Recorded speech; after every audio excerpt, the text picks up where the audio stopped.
안녕하세요 여러분. 함께 사는 세상 행복전도사 TV 채널입니다. 오늘은 부동산 시장이 정말 요동치고 있는 지금 가장 큰 화두가 되고 있는 627 대출 규제 이후 부동산 시장의 변화를 이야기해 보려 합니다. 단순히 뉴스에서 나오는 키워드 몇 개, 숫자 몇 개 나열하는 게 아니라 이 제도가 실제 우리 삶에 어떤 영향을 주고 있고 앞으로 무엇을 조심하고 대비해야 하는지를 하나하나 차근히 짚어드릴게요. 대출 규제가 촉발한 매수 심리 급냉의 실상. 2025년 6월 27일 정부는 6억 원 초과 아파트에 대해 대출을 원칙적으로 금지하는 내용을 포함한 강력한 대책을 발표했습니다. 겉으로는 투기 억제, 부채 관리라고. 하지만 실제로는 수도권 실수요자들조차 집을 살 수 없는 구조로 바뀌게 되었죠. 저희가 인터뷰한 A 변호사님은 이런 말씀을 주셨습니다. 이번 대책은 사실상 투자를 막는 규제가 아니라 거주를 원하는 사람도 막는 규제가 되어버렸습니다. 특히 경기도, 인천, 일기 신도시 같은 실거주 핵심지에서도 6억 초과 단지는 대부분 대출이 막히면서 매수세 자체가 완전히 얼어붙었습니다. 실제 사례 하나 들어드릴까요? 분당 정자동에 거주하시던 40대 직장인 김모 씨. 부부는 원래 자녀 교육 때문에 용인 수지의 7억 2천 아파트를 계약하려 했습니다. 중도금까지 준비 다 해놨는데 627 대책 이후 은행에서 갑자기 대출 승인이 거절되었다는 연락을 받았죠. 결국 계약금을 포기하면서 계약은 무산되고 부부는 눈물을 머금고 기존 전셋집에 눌러앉았습니다. 이처럼 계약 직전 단계에서의 이탈, 매도자와 매수자의 격차 확산은 수도권 전역에서 동시다발적으로 벌어지고 있습니다. 실수요의 탈출 어디로 옮겨가고 있는가? 그렇다면 이런 실수요자들은 지금 어디로 옮겨가고 있을까요? 핵심은 지방, 비규제 지역, 6억 이하 아파트입니다. 저희가 만나본 부동산 중개사 B씨는 충청권, 강원권 지역의 거래가 최근 확 늘고 있다는 이야기를 들려주셨습니다. 수도권 매수자들이 청주, 세종, 원주, 심지어는 전주까지도 알아보고 계세요. 여긴 아직 6억 안 넘는다는 이유만으로요. GTX나 SR 노선 가까운 지역은 수요가 붙고 있어요. 수도권이 막히니까 현실적으로 갈 수 있는 데를 찾는 거죠. 한편 대구 수성구의 C공인중개사는 이런 증언을 했습니다. 전에는 투자 수요가 많았지만 지금은 실거주 목적이 절대 다수입니다. 특히 30, 40대 맞벌이 부부들이 많아요. 아이 교육, 출퇴근 고려해서 서울은 꿈도 못 꾸니 지방 핵심지라도 잡자는 심리죠. 결과적으로 보면 대출 규제는 수도권 중심의 균형을 무너뜨리고 지방, 외곽으로 실수요를 분산시키는 효과를 가져오고 있습니다.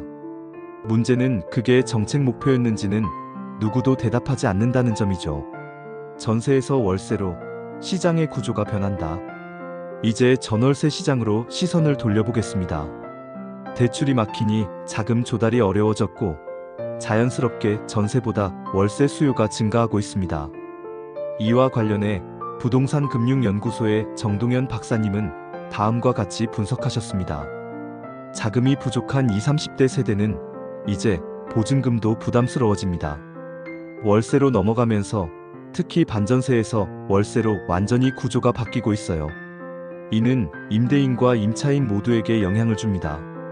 실제로 서울 강동구 고덕동의 한 아파트에서는 전세 매물이 쌓이고 오히려 월세만 빠르게 나가는 현상이 벌어지고 있습니다.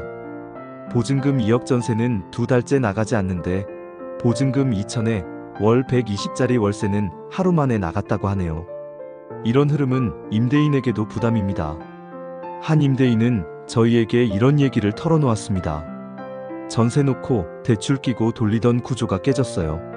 세입자도 전세금 못 구하고 나도 대출이 안 되니 월세로 바꾸긴 했지만 수익은 줄고 공실 걱정은 여전하죠. 매물은 쌓이고 거래는 끊기고 지금 부동산 시장은 거래의 절벽이라는 표현이 가장 적절합니다. 실제로 한국부동산원의 7월 둘째 주 자료에 따르면 서울 아파트 거래량은 전년 동기 대비 65% 감소했습니다. 그런데도 이상하게 호가는 계속 오르고 있습니다. 왜일까요?